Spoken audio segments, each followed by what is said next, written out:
Case number 7. A 15-year-old girl with sickle cell disease is admitted to the hospital with a fever, chest pain, and difficulty breathing. A chest X-ray shows new infiltrates in the lungs. What is the most likely diagnosis? A. Acute asthma exacerbation. B. Pulmonary embolism.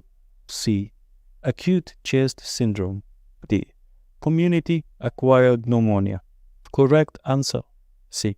In patients with sickle cell disease, the development of fever, respiratory symptoms, chest pain, and new pulmonary infiltrates typically indicates acute chest syndrome (ACS). ACS is a severe complication of sickle cell disease characterized by vaso-occlusion in the pulmonary microvasculature, leading to lung injury and inflammation. It can be triggered by infection, fat embolism from bone marrow, or pulmonary infarction.